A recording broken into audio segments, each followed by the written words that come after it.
Hello and welcome everyone. Today we are going to learn worksheet relative pronoun part 3 and I'm already discussed each and every detail about a pronoun, personal pronoun, interrogative pronoun.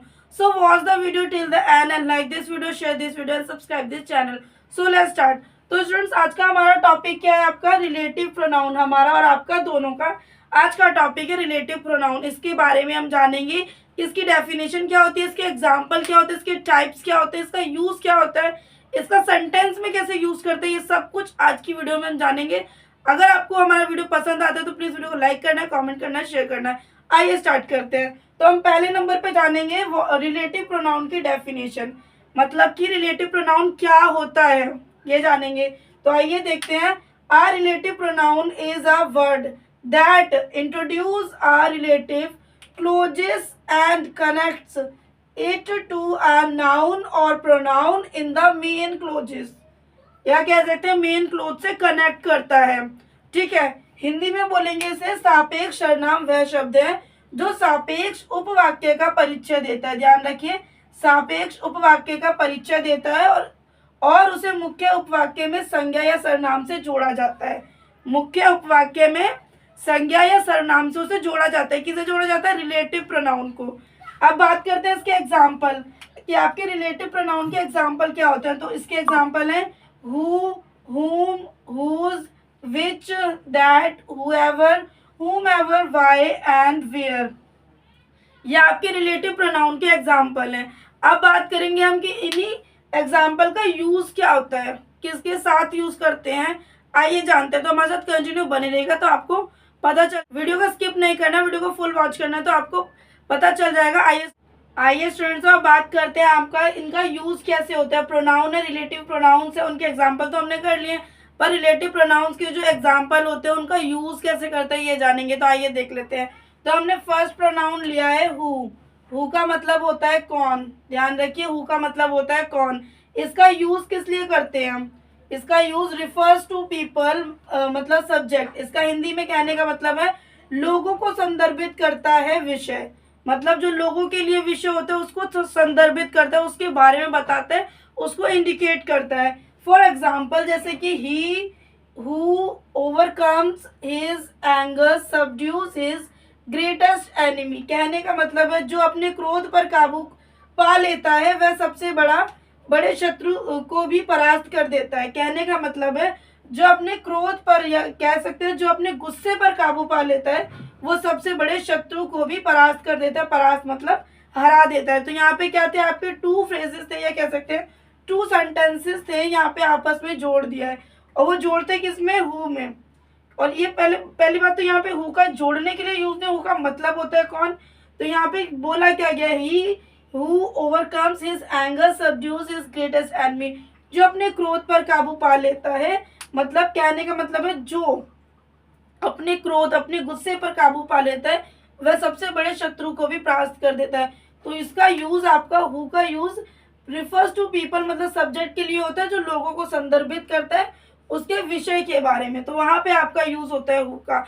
और देखिए यहाँ पे ध्यान से कि आपका यहाँ पे जो रिलेटिव प्रोनाउंस का काम होता है दो सेंटेंसेस को आपस में जोड़ देना, वही चीज हो रहा है यहाँ पे। दो सेंटेंसेस को आपस में जोड़ दिया है प्रोनाउन ने, पर यहाँ पे यूज हु का करना है। अब बात करते हैं सेकंड का। सेकंड प्रोनाउन है आपका हुम। हुम का हिंदी मतलब होता है किसको।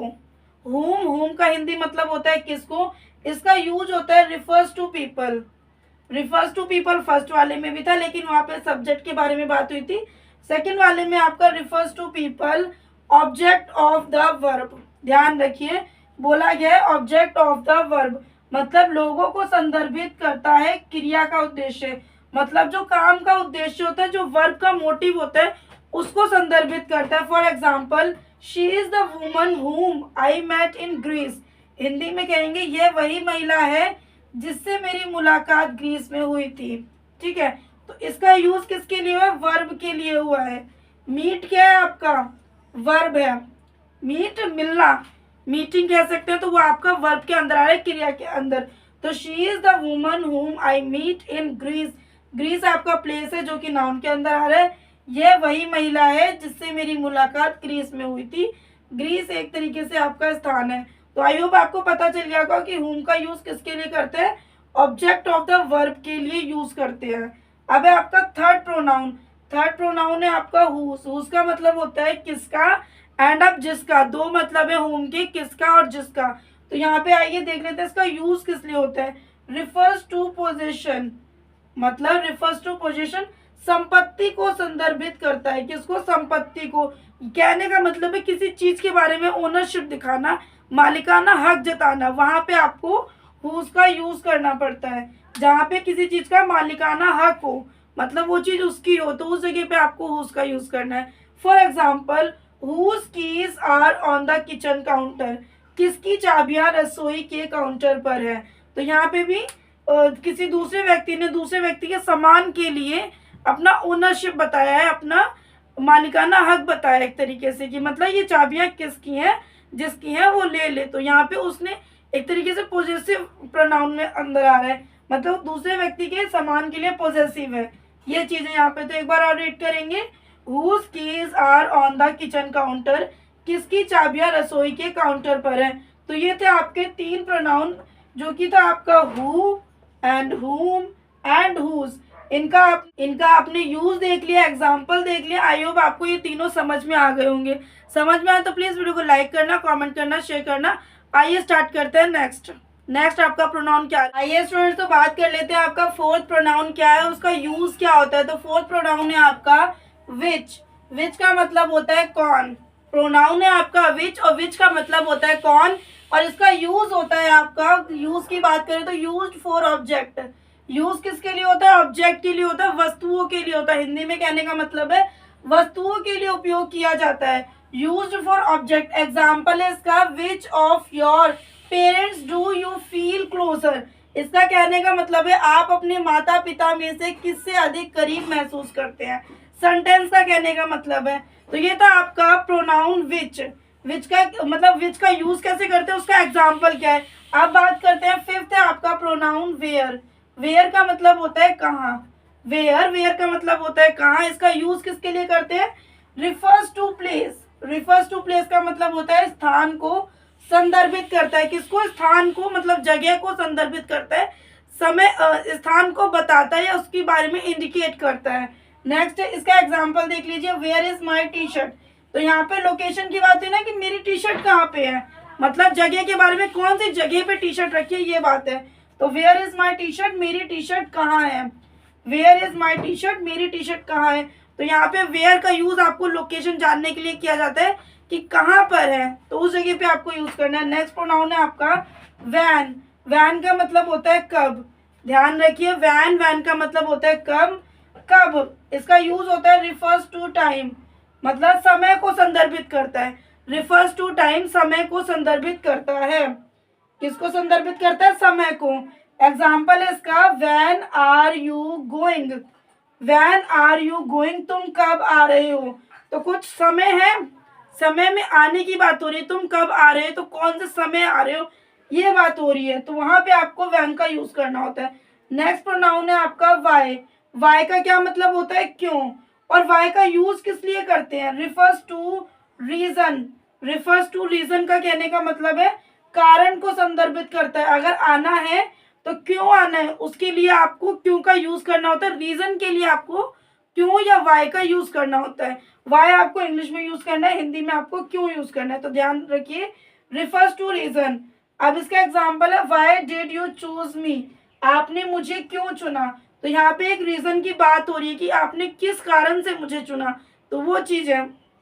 आइए एक बार और रिपीट कर लेते हैं। प्रोनाउन का मतलब विच है वो किसके लिए यूज होता है, ऑब्जेक्ट के लिए यूज होता है। वेयर आपका किस लिए यूज होता है, प्लेस के लिए यूज होता है। वैन आपका समय के लिए यूज होता है, एंड वाई आपका रीजन के लिए यूज होता है। तो इस चीज के आपको यूज ध्यान में रखने हैं, एंड आपके एग्जाम्पल है वो आप अपनी हिसाब से भी क्रिएट कर सकते हैं। बस आपको आपका प्रोनाउन क्या है, उसका यूज क्या, इस पे आपको ज्यादा फोकस रखना है।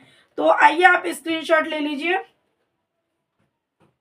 आइए स्टार्ट करते हैं। एट्थ एंड नाइन्थ प्रोनाउन क्या, उसका यूज क्या, उसके एग्जाम्पल क्या। आइए स्टार्ट करते हैं। आइए स्टूडेंट, तो आप देख लीजिए आपका एट्थ प्रोनाउन क्या है। एट्थ प्रोनाउन है आपका वॉट की हिंदी होती है क्या। वॉट की हिंदी होती है क्या। अब वॉट का यूज क्या होता है, वॉट को यूज कहाँ करते हैं जान लीजिए। रिफर्स टू थिंग्स, मतलब सामान के लिए यूज किया जाता है वॉट का। चीजों को संदर्भित करता है, वॉट क्या करता है, चीजों को बताता है, संदर्भित करता है, उनके बारे में इंडिकेट करता है। Example, what size shoe do you take, कहने का मतलब है आप किस साइज के जूते लेते हैं। तो यहाँ पे किसकी बात हुई है, सामान की बात हुई है, और सामान को ये इंडिकेट कर रहा है कि मतलब आप किस साइज के जूते पहनते हैं। What size shoe do you take, आप किस साइज के जूते पहनते हैं।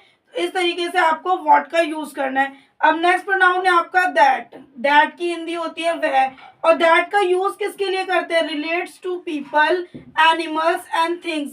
हिंदी में कहेंगे लोगों को, लोगों, जानवरों और चीजों से संबंधित। दैट का यूज किसके लिए करते हैं, लोगों के लिए करते हैं, एनिमल्स के लिए करते हैं, एंड थिंग्स के लिए करते हैं।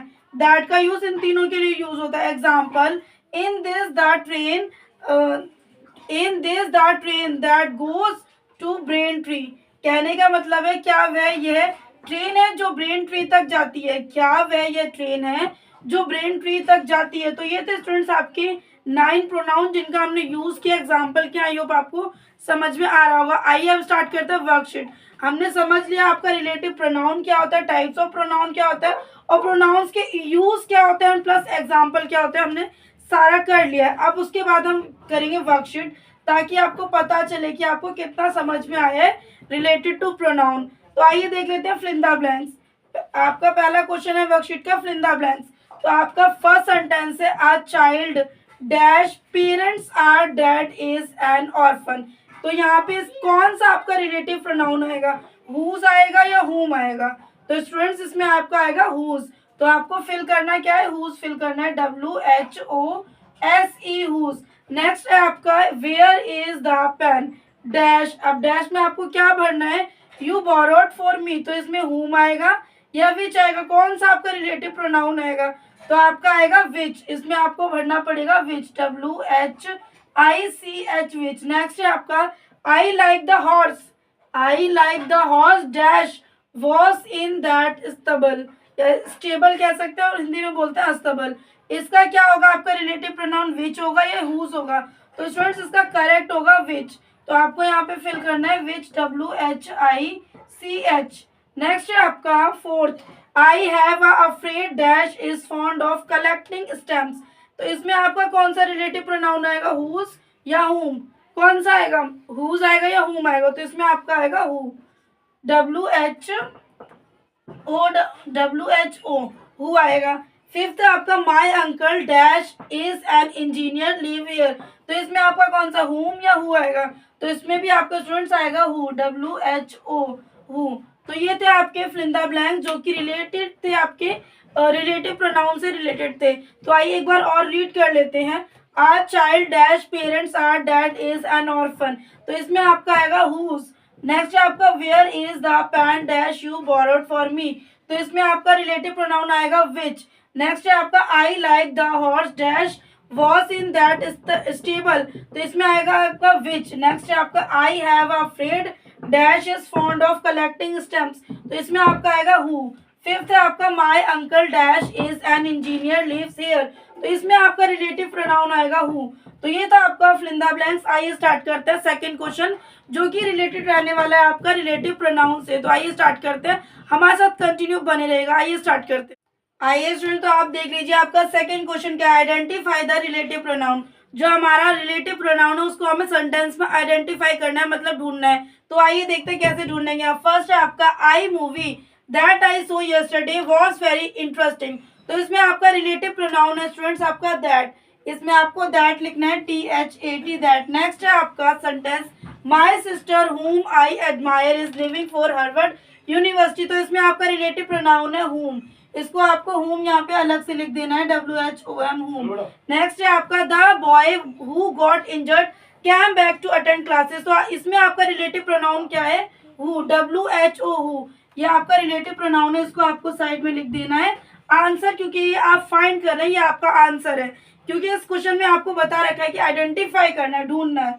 फोर्थ है आपका the lady whose cat died was very sad. तो इसमें आपका रिलेटिव प्रोनाउन है हुज, WHOSE whose। नेक्स्ट है आपका fifth sentence, I saw a girl who was singing beautifully. तो इसमें आपका जो रिलेटिव प्रोनाउन है वो है आपका हु, WHO हु। तो इस तरीके से आपको फाइंड करना था। आइए एक बार और क्वेश्चन को रिपीट करेंगे। Identify the relative pronoun. First, I movie that I saw yesterday was very interesting. तो इसमें आपका दैट जो था वो आपका रिलेटिव प्रोनाउन है। सेकेंड है आपका my sister whom I advise living for Harvard University. तो इसमें आपका रिलेटिव प्रोनाउन होम है। थर्ड है आपका the boy who got injured came back to attend class. तो इसमें आपका रिलेटिव प्रोनाउन हु है। फोर्थ है आपका the lady whose cat died was very sad. तो इसमें आपका रिलेटिव प्रोनाउन है हुज। फिफ्थ है आपका I saw a girl dash was singing beautifully. Dash मतलब डैश नहीं लेंगे, वर्ड लेंगे हु। तो यहाँ पे जो आपका हु है वो क्या है, आपका रिलेटिव प्रोनाउन है। तो इस तरीके से आपको आइडेंटिफाई करना था सेकंड क्वेश्चन में कि आपका रिलेटिव प्रोनाउन क्या है। थर्ड क्वेश्चन देख लीजिए, relative pronoun matching.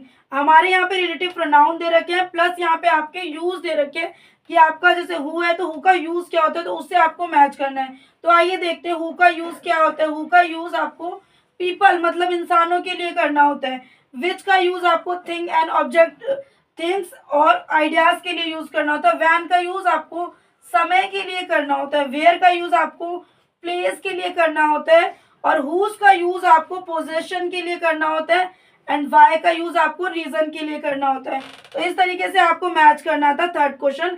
I hope आपको सेकंड एंड थर्ड क्वेश्चन समझ में। ये था स्टूडेंट्स आज का हमारा वीडियो जो कि हमारे रिलेटिव प्रोनाउन के ऊपर था। आई होप आपको रिलेटिव प्रोनाउन समझ में आएगा, उसके यूज, उसके एग्जांपल समझ में आएंगे, प्लस जो हमने वर्कशीट करी है तो वो भी आई होप आपको समझ में आया होगा। समझ में आया तो प्लीज वीडियो को लाइक करना है, कॉमेंट करना है, शेयर करना है। चैनल पर न्यू हो तो चैनल को सब्सक्राइब कर लेना। और अगर आपको इससे पहले की वीडियो चाहिए like personal pronoun, interrogative pronoun, तो उन दोनों वीडियो की लिंक इस वीडियो के डिस्क्रिप्शन में आपको मिल जाएंगे, वहां जाकर आप विजिट कर सकते हैं। मिलते हैं नेक्स्ट वीडियो में ऐसे ही यूजफुल वीडियो के साथ।